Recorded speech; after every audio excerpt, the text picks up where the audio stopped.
सतगुरु भगवान की जय। સદગુરુનું જ્ઞાન અખંડ આનંદ આપી શકે છે।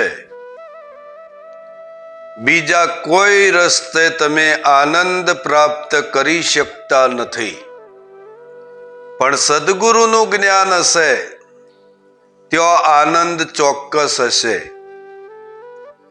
સદગુરુનું જ્ઞાન પ્રગટ થયા પછી તમારે નિરાત જ છે।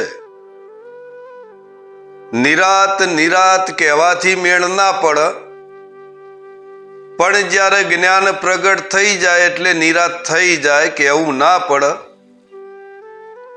અને જેને આ નિરાત થઈ જશે એ તો આનંદ કરે છે।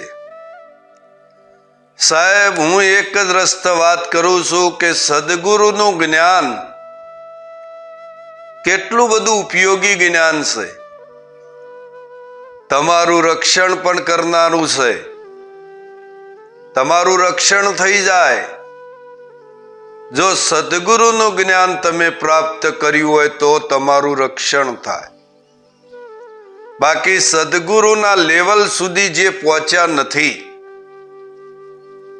એમને તો કશી ખબર જ નથી કે ભજન શું છે, સ્વરૂપ શું છે। ખાલી ગુરુ કરવાથી આવા બધા મેળ ના પડે, પણ ગુરુએ જે તમને યોગ કર્યો છે ને એ યોગમાં તમને જિજ્ઞાસા જાગે તો જ્ઞાન થઈ જ જાય। કોઈ વિલંબ નથી। આ જ્ઞાન જાણવામાં આવે તો સહેજમાં જણાઈ જાય, અને ન ખબર પડે ને તો 1000 વર્ષ જોઈ ને તો એ મેળ પડે એવો નથી। કે પ્રથમ ભક્તિ કર સંતનો સંગ, સંતનો સંગ કરવાનો। સાહેબ, આપણે જ્ઞાનની ઉણપ હોય તો સંતના સંગથી આપણે તરી જઈશું।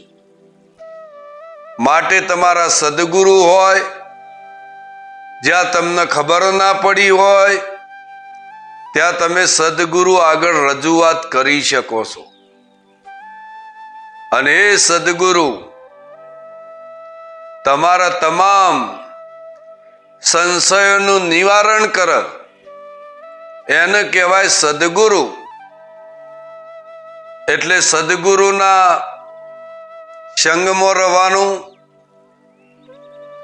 કોઈ પણ તમે ભજનના પ્રોગ્રામો કરતા હોય તો સંતને આમંત્રણ આપવું, સદગુરુને આમંત્રણ આપવું, તારે એને ભજન કહેવાય। બાકી એમનેમ તો ભજન કરે તો કોઈ વળ નહીં। જ્યાં સુધી પ્રગટ પરમાત્મા તમારા ઘરે ન આવે ત્યાં સુધી તમારું ભજન સાચું થતું નથી। અરે સદગુરુ તમારા દ્વારે આવશે ને તો તમારો રસ્તો ખોલશે સાહેબ। બીજા કોઈની તાકાત નથી કે તમારો રસ્તો ખોલે। ગાના બજાના લોક રીજાના એ તો તુરી તળગાળો કા ખેલ હૈ। સંત ભગતનો આવો ખેલ હોવો જોઈએ નહીં। માટે સ્થિરતા પકડી સદગુરુના જ્ઞાનને મહાનતા આપો તમે। અને જેને જેને સદગુરુને મહાનતા આપી છે, સદગુરુના જ્ઞાનને મહાનતા આપી છે, એમનો જ બેડો પાર છે। બાકી જે મહાનતા નથી આપતા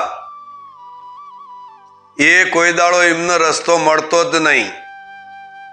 સાહેબ, કેટલી કેટલી સુંદર વાતો સંતોએ કરી છે। કારણ કે 68 તીરથ મારા ગુરુજીના ચરણે, ચો રખડવા જવાની જરૂર છે? કને કીધું રખડવાનું? લગાર હોબળો, 68 તીરથ મારા ગુરુજીના ચરણે, દૂર ગયે શું થાય, જેના ઘેર હરિજન હરિજસ ગાય, તે તો નીત ગંગામાં નાય। રોજ ગંગામાં નહીં રહ્યા છીએ આપણે, કોઈ ગંગામાં નાવા જવાની જરૂર નહીં. આ જ્ઞાન ગંગા જે સદગુરુએ ઉતારી છે એ જ્ઞાન ગંગામાં સ્નાન કરી લેજો તો તમારા નિરોત જ છે. બાકી આ જ્ઞાન ગંગા મેલી અને જો બીજી વાતોમાં પડ્યા તો તમે ભજનમાં નહીં. નક્કી કરી લેવાનું. સદગુરુ જો તમારા દ્વાર ઉપર ના આવે તોય તમે ભજનમાં નહીં. સાહેબ, જ્યારે સંત ઘેર પધારતા હોય ને તારે કેટલો આનંદ હોય આપણામાં. કારણ કે આ તો પરમાત્મા છે સદગુરુએ. જો ત્યાંની વાત નથી. ચોબડાવાળા ગુરુએ નહીં અને ચોબડાનો તોલ કરશોય નહીં. કારણ કે ગુરુએ અખંડ જે વાત કરી છે, જે સ્વરૂપની વાત કરી છે, એ સ્વરૂપમાં તમને જ્યારે રુચિ થાય તો સમજી લેવાનું તમારો બેડો પાર જ છે. આ તો બધું સદગુરુનું છે. તમે તમારું માનતા હશો પણ એવું નહીં. જે યોગ થાય તમારા ઘેર ભજન થાય કે જે થાય એ સદગુરુ દ્વારા થાય છે. તમે એક નિમિત્તમાં જ છો. તમારું હોય કોઈ નથી. તમે વચનને સંભાળી લેજો. વચન સંભાળી જાડેજા જાગજો. આ વચન જેને સંભાળી લીધું છે એ કોઈ દિવસ એવું ના કે આ મારું છે.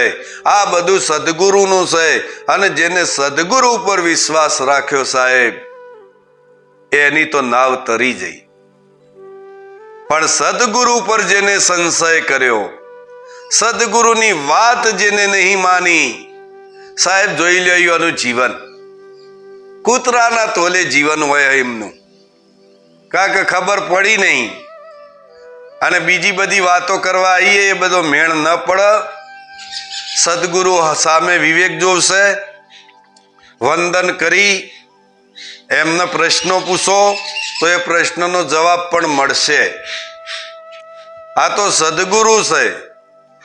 નરસિંહ મહેતા એવું કહેતા હોય કે ઊંચી મેળી તે મારા સંતની, તો એ ખબર નહીં પડતી.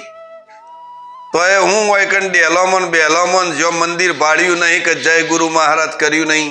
અલ્યા તમને ખબર પડી છે કે નહીં પડી એમ કહું છું. ઘણા કી હો આપણે તો આનંદ જ છે. આનંદ એ નથી. તમે જે જોઈ રહ્યા છો ને અવળું જોઈ રહ્યા છો. સદગુરુની જે વાત છે ને એ રૂપથી અરૂપમાં છે. કારણ કે અગમ વાત છે. તમે બધું ભેગું જોવો છો એમ નહીં, એક જ હોવું જોવો. એક મેણમાં બે તલવારો ના હોય, માટે એક જ રાખજો અને વનવે પકડજો. આટલું બોલી મારી વાણીને વિરામ આલું છું. બોલો સતગુરુ ભગવાન કી જય.